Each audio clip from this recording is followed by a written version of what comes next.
Welcome back to my channel Momentum. Last lecture में हमने कुछ एग्जांपल्स की प्रैक्टिस करी थी यूक्लिड डिवीजन लेमा के ऊपर।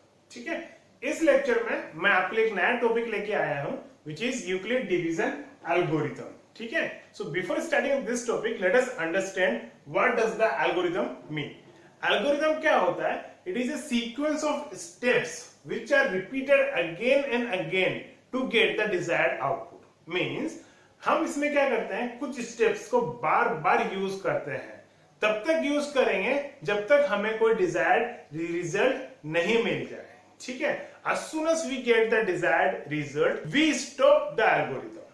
ठीक है, सो मैंने आपको लास्ट क्लास में यह भी बताया था कि Euclid division algorithm is nothing new but A restatement of long division process which we have been doing from our earlier classes। ठीक है, मीन्स हम यहाँ पे जो लॉन्ग डिवीजन प्रोसेस जो हुआ करता था उसी को यूज करेंगे इन सम डिफरेंट फॉर्म।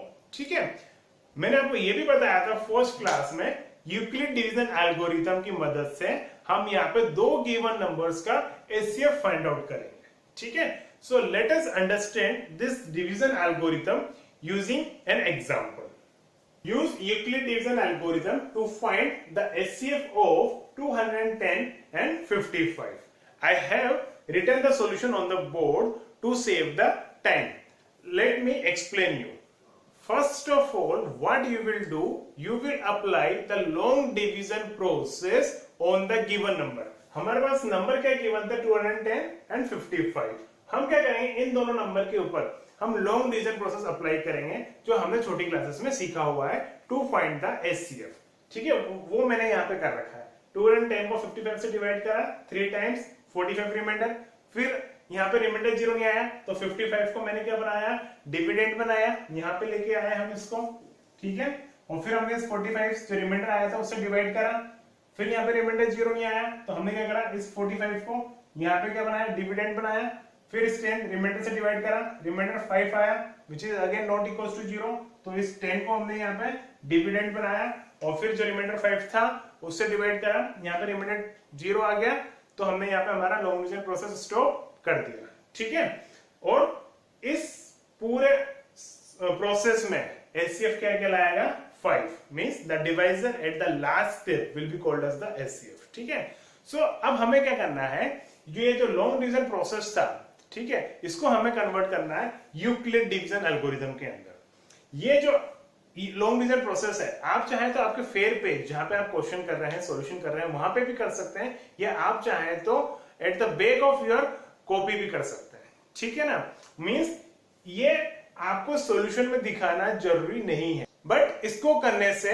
हमें सॉल्यूशन में हेल्प मिलती है। देखिए वो कैसे, यहाँ पे समझने की कोशिश करते हैं। ये जो पूरा सॉल्यूशन है that is with the help of Euclid division algorithm. ठीक है, यहाँ पे हमने क्या करना है, जो यूक्लिड डिवीजन लेमा हमने लास्ट क्लास में पढ़ा था उसको बार बार रिपीट करना है, उसको बार बार यूज करना है। जैसे कि मैंने आपको बताया एल्गोरिथम में हम क्या करते हैं, कुछ स्टेप्स को बार बार यूज करते हैं जब तक हमें डिजायर्ड रिजल्ट नहीं मिल जाए। तो हमें यहाँ पे क्या करना है, बार बार यूज किसको करना है, यूक्लिड डिवीजन लेमा को करना है। और वो यूज हम कब तक करेंगे, जब तक हमें रिमाइंडर 0 नहीं मिल जाए। मींस दो चीजें हमें करनी है।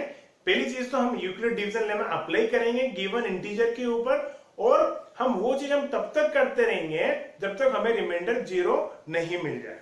देखिए यहाँ पे since 210 is greater than 55 therefore by Euclid division lemma we get 210 equals to 55 into 3 plus 45। Means Euclid division lemma क्या आती है हमारे पास, a equals to bq plus r। ठीक है, मींस लॉन्ग डिवीजन प्रोसेस से जो मैंने आपको कंपेयर करके बताया था, dividend is equals to divisor into quotient plus reminder. ठीक है, तो वही चीज यहाँ पे देखिए, ये डिविडेंड है, ये डिवाइजर है, ये क्वोशिएंट है और ये रिमाइंडर है। तो we can write 210 is equals to 55 into 3 plus 45। This is 45। ठीक है, तो वही काम हमने यहाँ पे किया है। अब आप देखिए यहाँ पे रिमाइंडर क्या है, 45 which is not equals to 0। तो हम यहाँ पे वापस से यूक्लिड डिवीजन लेमा अप्लाई करेंगे। बट अब यहाँ पे यूक्लिड डिवीजन लेमा किसके ऊपर अप्लाई करेंगे, 45 and 55 के ऊपर। देखिए ये जो 55 यहाँ पे जो इनिशियल में डिवाइजर था वो यहाँ पे डिविडेंड बन गया, और ये जो रिमाइंडर है, तो हम जो रिमाइंडर होता है और जो नया डिविडेंड होता है उसके ऊपर हम क्या करते हैं, यूक्लिड डिवीजन लेमा अप्लाई करते हैं। वही मैंने यहाँ पे लिखा है, at this stage reminder 45 not equals to 0, so we apply Euclid division lemma to 45 and 55 to get 55 equals to 45 into 1 plus 10, वो हमें यहां से मिल रही है help. 55 equals to 45 into 1 plus 10। Again reminder तो 0 नहीं आया, सो हम वापस से यूक्लिड डिवीजन लेमा अप्लाई करेंगे, मगर किस पे अप्लाई करेंगे आप, हम अप्लाई करेंगे 45 और 10 के ऊपर। जैसे यहाँ पे 45 और 10 के ऊपर, यहाँ पे हमने किसके ऊपर किया था, 55 और 45 के ऊपर। तो अभी 45 और 10 के ऊपर अप्लाई करेंगे, तो देखिए 45 will be equal to 10 into 4 plus 5। 45 equals to 10 into 4 plus 5. Again, remainder is not equals to 0. Now we will apply Euclid division lemma on 10 and 5. ठीक है, मीन्स हम किस पे अप्लाई कर रहे हैं, 10 पे। यहाँ पे क्या आता है, ये डिवाइजर जो कि यहाँ पे नया डिविडेंड बनता है, और ये जो रिमाइंडर के ऊपर अप्लाई करेंगे, तो it will become 10 equals to 5 into 2 plus 0। 10 equals to 5 into 2 plus 0। अब इस स्टेप पे हमको क्या मिल गया, रिमाइंडर 0 मिल गया। Means I have written, so the reminder at this stage is 0, so the divisor at this stage means इस step वाला जो डिवाइजर है will be the HCF of 210 and 55। जो 210 और 55 का हमें जो एचसीएफ निकालना था वो कौन है, इस स्टेप का, लास्ट स्टेप का। कौन से स्टेप का, जिस स्टेप पे हमको रिमाइंडर 0 मिला, उस स्टेप का क्या divisor will be the HCF. ठीक है, तो ये करने से हमको यहाँ पे हेल्प मिलती है कि ये पे यहाँ पे क्या लिखना है, यहाँ क्या लिखना है, यहाँ क्या लिखना है, यहाँ क्या लिखना है, हम यहाँ से देख के आसानी से लिख सकते हैं। आप इसको आपके फेयर पेज पे लिखें, अच्छी बात है, और आपके बैक साइड में लिखिए कॉपी के, तो भी अच्छी बात है, चलेगा। वो आप सॉल्यूशन में शो करें या ना करें, दैट्स ओके, बट आपको सॉल्यूशन में ये दिखाना कंपल्सरी है। मैंने यहाँ पे जो कुछ स्टेटमेंट्स लिखे हैं, आप अपने हिसाब से चेंज भी कर सकते हो। बस द एसेंस इज कि हमें यहाँ पे ये नजर आना चाहिए कि हमने यूक्लिड डिवीजन लेमा अप्लाई करा है, और कब तक करा है, जब तक रिमाइंडर 0 नहीं आ जाए। ठीक है, देखिए एक और example, use Euclid division algorithm to find the HCF of 243 and 75। Okay, let us solve it.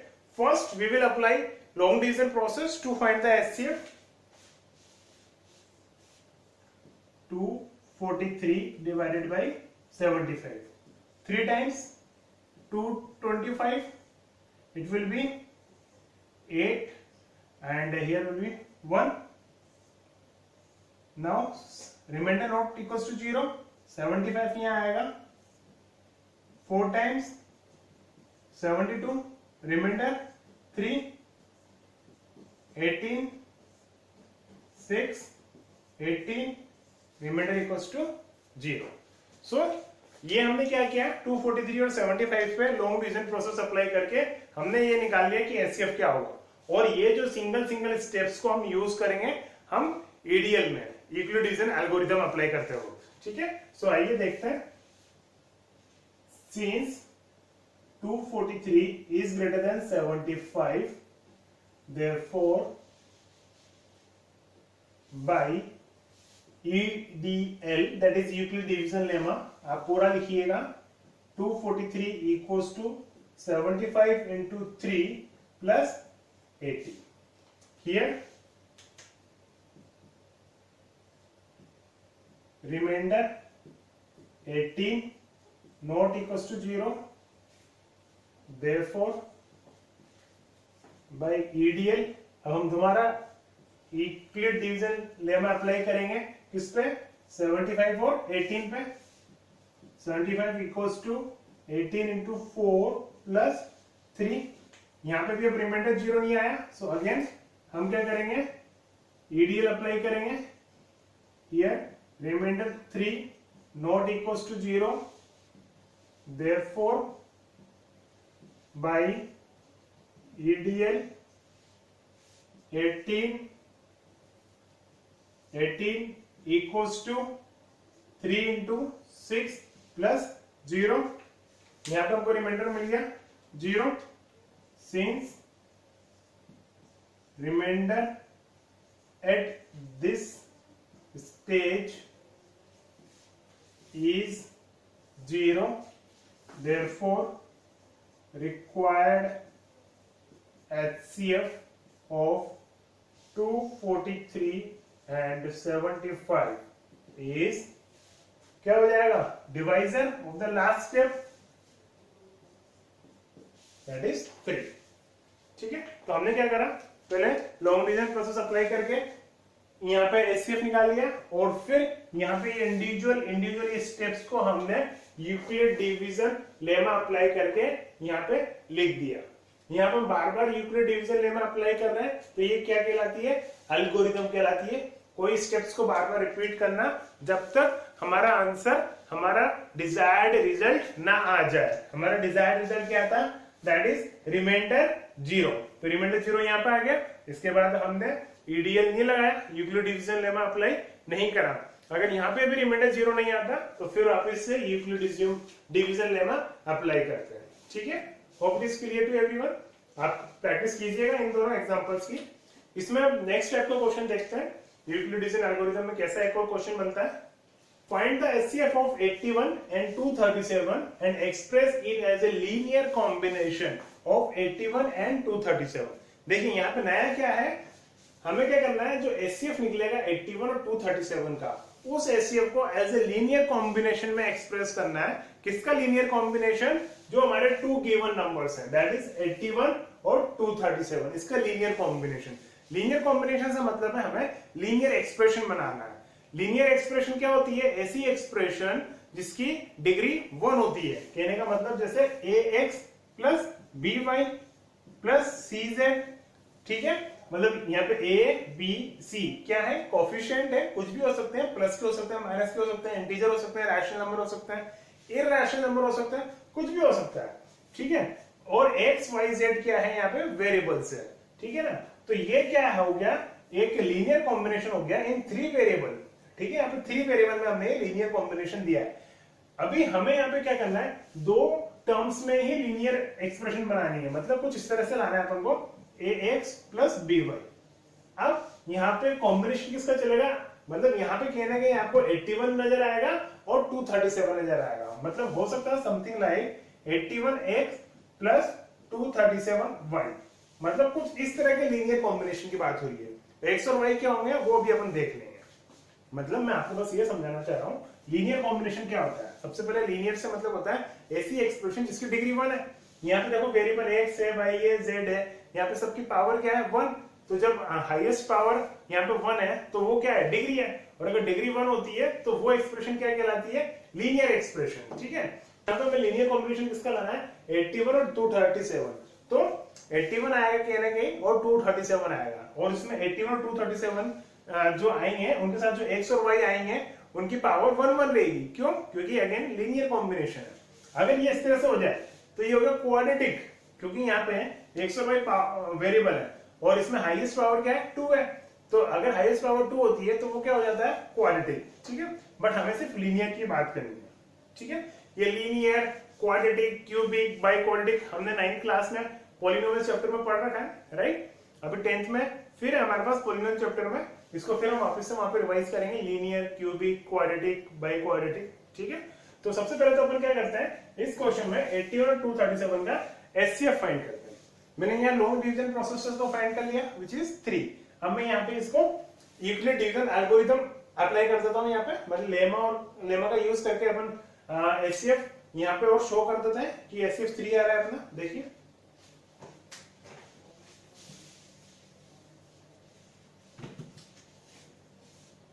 since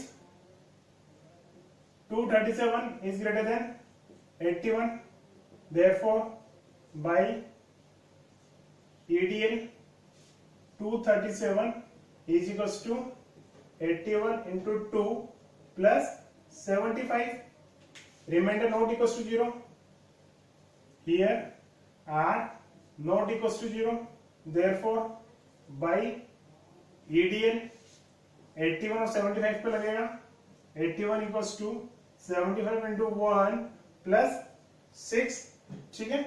तो अगेन यहाँ पे क्या हो गया, रिमाइंडर 0 नहीं आ रहा, here reminder not equals to 0, therefore by EDL अब 75 और 6 पे लगेगा, 75 is equals to 6 into 12 plus 3, right.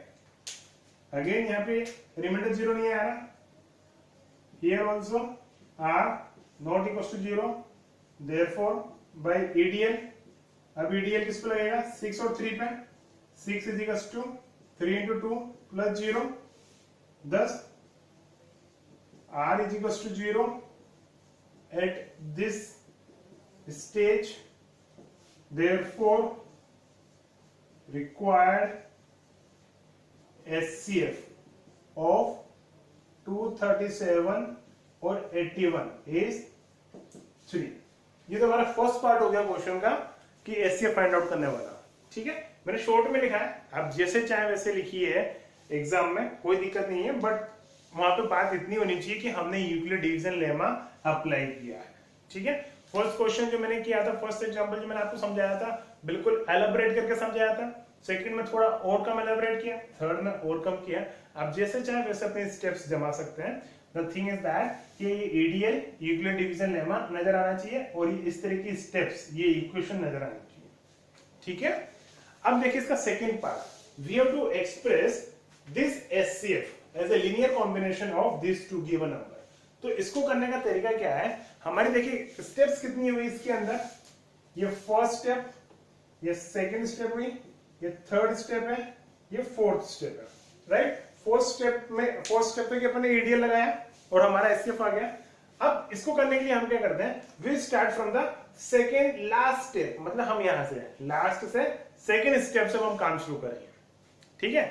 क्या करेंगे अपन, सेकंड लास्ट स्टेप से अपन हर स्टेप पे अब ऊपर की तरफ जाएंगे, सेकंड लास्ट स्टेप से अपन बैकवर्ड चलेंगे, ऊपर की तरफ चलेंगे और रिमाइंडर को एलिमिनेट करते हुए जाएंगे।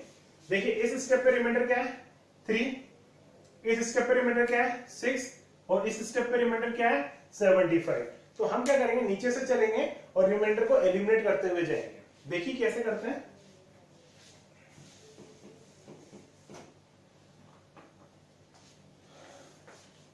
we'll start from second step। Now we start from last second step, ठीक है। लास्ट सेकंड स्टेप से, क्योंकि यहां पे रिमाइंडर 0 नहीं है, क्योंकि लास्ट स्टेप पे रिमाइंडर 0 आ गया।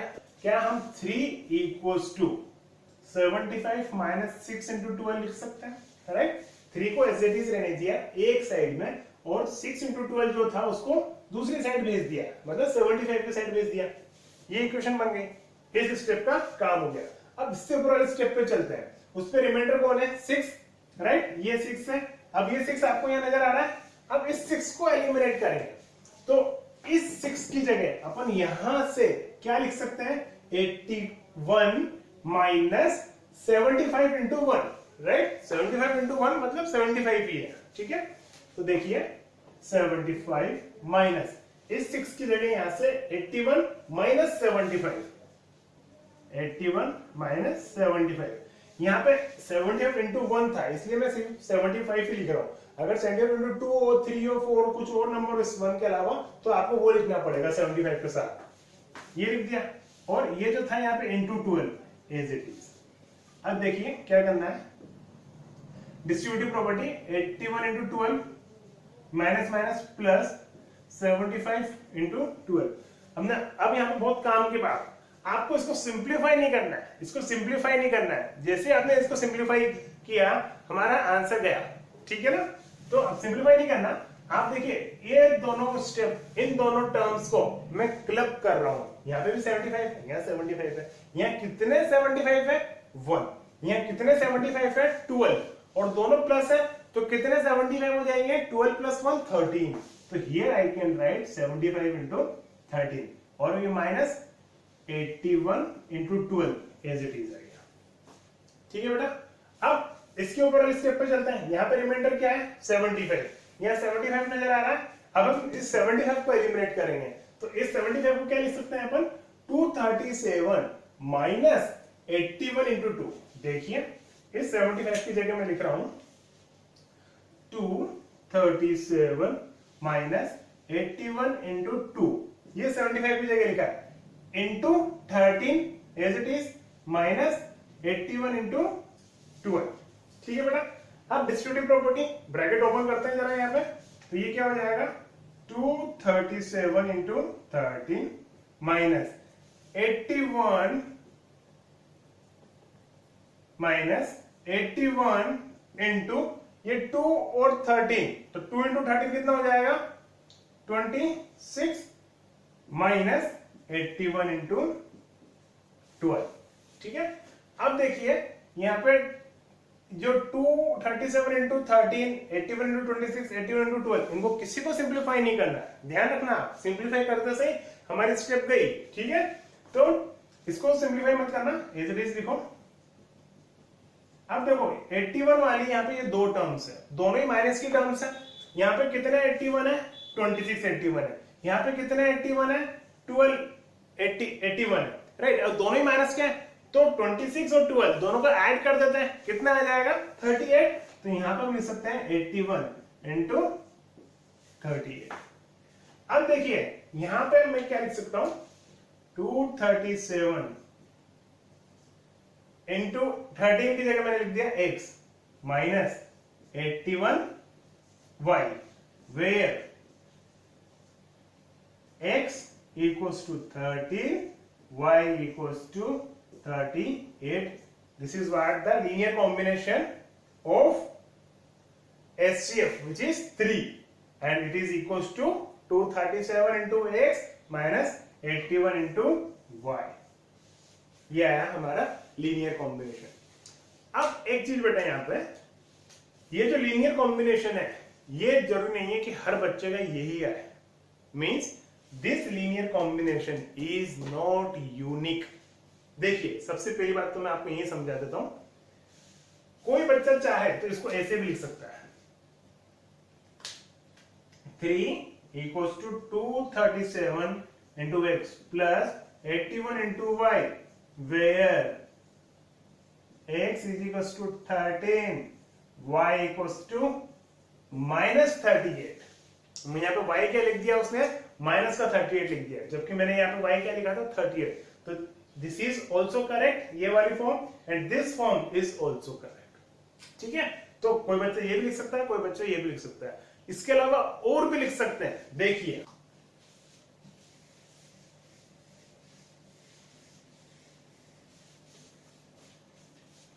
देखिए मैं इसको लिख रहा हूं यहां पे 3 equals to 237 into 13 minus 81 into 30। ठीक है, अब देखिए नेक्स्ट स्टेप में मैं क्या करने जा रहा हूं, ये एज इट इज लिखा 3 237 इंटू 13 लिखा माइनस 81 इंटू 38 लिखा। अब देखिए यहां पे मैं क्या कर रहा हूं, प्लस 237 इंटू 81 माइनस 237 इंटू 81। देखिए ये स्टेप मैंने एज इट इज लिखी, ये टर्म्स। अब मैंने यहाँ पे कुछ नई टर्म्स लेके आया हूं, वो इस तरह से लेके आया हूं कि ये जो इक्वेशन थी इसके ऊपर कोई साइड इफेक्ट नहीं आया। मतलब कहना था जो मैंने प्लस करा, जो नंबर जो टर्म मैंने यहाँ प्लस करी वही की वही यहाँ सब्ट्रैक्ट भी कर ली। ठीक है, तो देखिए अब मैं क्या कर रहा हूं, इन दोनों का कॉम्बिनेशन और इन दोनों का कॉम्बिनेशन बना रहा हूं।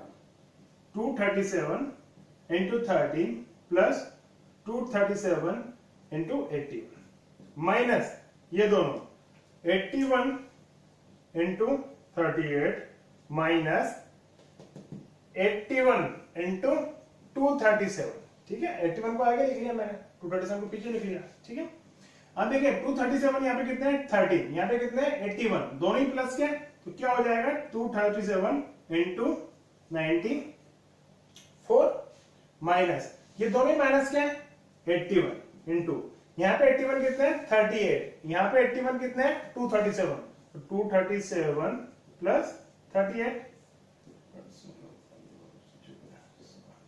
275, तो ये कितना हो जाएगा 275, ठीक है। तो ये एचसीएफ है, तो ये क्या बन गया 3 equals to 237x minus 81y where x equals to 94 and y equals to 237। अब देखिए मैंने यहां पे आपको 3 कॉम्बिनेशन बना दिया, एक तो ये वाला, एक ये वाला और एक ये वाला। All 3 are different. देखिए यहां पे x की वैल्यू 94, x की वैल्यू 13, x की वैल्यू 13, y की वैल्यू 237, y की वैल्यू 38, y की वैल्यू -38, ठीक है। तो कहने का मतलब क्या है बेटा कि जो एचसीएफ का लीनियर कॉम्बिनेशन होता है वो यूनिक नहीं होता, ये हर बच्चे का अलग अलग हो सकता है। कहने का मतलब यहाँ पे x और y की वैल्यू बदल सकती है। 237 और 81 तो नजर आएगा ही आएगा हर सॉल्यूशन में, ठीक है ना, हर फॉर्म में 237 81 तो नजर आएगा, x और y भी नजर आएगा, बट x और y की वैल्यूज कोई बच्चा क्या लिखता है वो डिपेंड करता है कि उसने यहाँ पे किस तरह से प्लस हैंडल किया है, माइनस हैंडल किया है, या दोबारा इन चीजों को प्लस माइनस करा है, ठीक है ना। तो ये चीज आप ध्यान रखिएगा। अब इसी लीनियर कॉम्बिनेशन में जो एक्चुअली में जो क्वेश्चन बनता है वो मैं भी आपको बताता हूँ कैसा होता है, ठीक है ना। ये तो मेरे को आपको सिखाना था कि लीनियर कॉम्बिनेशन में हम कैसे एक्सप्रेस करते हैं एचसीएफ को। अब क्वेश्चन कैसा आएगा लीनियर कॉम्बिनेशन के ऊपर वो देखते हैं। If the HCF of 210 and 55 is expressible in the form of 210 into 5 plus 55 into y, then find y. अभी हमने जो फर्स्ट एग्जांपल किया था उसमें यही किया था, 210 और 55 का HCF निकाला था, वो कितना आ रहा था 5 आया था, ठीक है ना। तो मैं यहाँ पे HCF तो फाइंड नहीं कर रहा हूँ, वो हम फर्स्ट एग्जांपल में कर चुके हैं, मैं उसके आगे का काम यहाँ पे करके दिखा रहा हूँ, ठीक है ना। जब ये क्वेश्चन आएगा तो आपको इसमें दोनों ही काम करने हैं। क्या, पहले तो आप HCF फाइंड करेंगे वो यूक्लिड डिवीजन एल्गोरिथम से, सेकेंडली वो काम करेंगे जो अब हम यहाँ पे करने वाले हैं, ठीक है ना, मतलब y की वैल्यू फाइंड करना, ठीक है। देखिए पहले तो मैं डायरेक्ट लिख देता हूं HCF of 210 and 55 is 5। So question ने क्या बोला है कि HCF को हम किस फॉर्म में लिख सकते हैं, इस फॉर्म में लिख सकते हैं, ठीक है ना। तो 210 into 5 plus 55y equals to 5, right. अभी हमने लास्ट जो क्वेश्चन किया उसमें भी क्या करा था, जो HCF था उसको एज ए लीनियर कॉम्बिनेशन में एक्सप्रेस करा था। किसका लीनियर कॉम्बिनेशन, जो दो नंबर होते हैं, तो ये रहे वो दो नंबर, तो इन दोनों नंबर का लीनियर कॉम्बिनेशन ये है और वो किसके बराबर है, HCF के बराबर।